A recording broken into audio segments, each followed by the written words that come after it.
আজকে মাছ ভুনা করব, বোয়াল মাছ। পেঁয়াজ ভাজতে ভাজতে মাছগুলো ধুয়ে নিচ্ছি, আর লবণ দিয়ে ধুইছি। ধোয়ার পরে আবার এখানে একটু ভিনেগার দিয়ে পানিতে ভিজিয়ে রাখছি।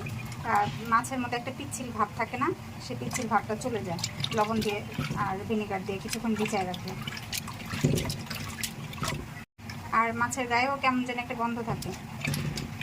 লবণ আর ভিনেগার দিয়ে কিছুক্ষণ ভিজাইয়া তারপরে ধুয়ে নিলে সেই গন্ধটাও, আস্তে গন্ধটাও থাকে না, আর পিচ্ছিল ভাবটাও থাকে না।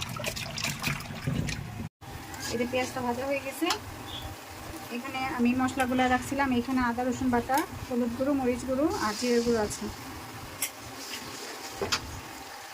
স্বাদ মতো লবণ। এখানে বাটি ধোয়া পানিটা একটু দিয়ে দিলাম।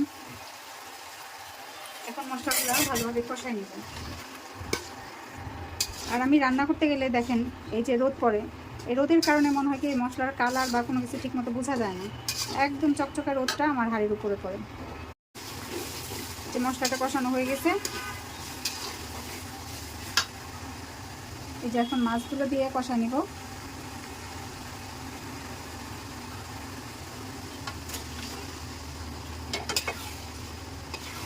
বল মাছ ভেজে রান্না করা যায়, কিন্তু আমি আজকে ভাজবো না। আর বল মাছ ভাজতে গেলে না অনেক ফুটে, আমার ভয় লাগে, ভাজি খুব কম।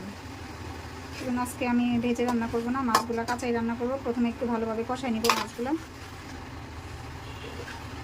আর আমাদের বাসায় ছোটোবেলা আমার মা, আমার দাদি সবসময় মাছ না ভেজেই রান্না করতো। আমার নানুর বাড়িতে সবসময় মাছ ভেজে রান্না করতো। আমার মা দাদি সবসময় মাছ এভাবেই রান্না করতো, মাছ কষায়। আর আমার নানির বাড়িতে এরকম মাছ ভেজে ভেজে রান্না করতো। তো দেখা যায় এইভাবে খেতে খেতে অভ্যাস হয়ে গেছে। কাঁচা মাছটাও আমি রান্না করি, কিন্তু বাচ্চারা পছন্দ করে না কাঁচা মাছটা রান্না করলে। ওর আব্বুও বেশি একটা পছন্দ করে না, এই জন্য আর কি ভেজে রান্না করা হয়।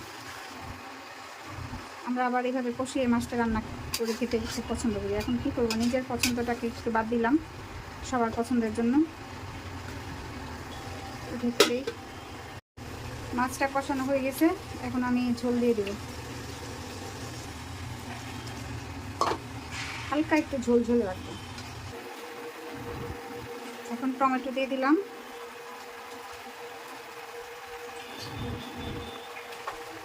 টমেটো দিলে তরকারিটা একটু ভালো লাগে খেতে। এখন দিয়ে দিব আমার পছন্দের সবজি, পেঁয়াজ পাতা। এই পেঁয়াজ পাতাটা যে কি ভালো লাগে তরকারির মধ্যে দিলে। এটা দিয়ে বেশিক্ষণ রান্না করতে হয় না, এটা দিয়ে 10 মিনিট রান্না করব, তারপর ধনেপাতা কাঁচামরিচ দিয়ে নামাই নেব।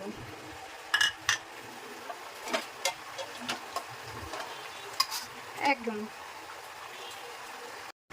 এখন কাঁচামরিচ দিয়ে দিলাম, আর কয়েকটা ভেঙে দিলাম যাতে ঝালটা বের হয়।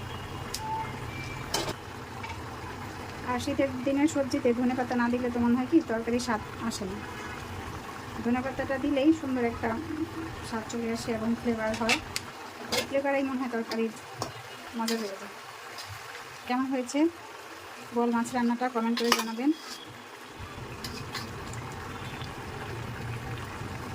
আল্লাহ হাফেজ।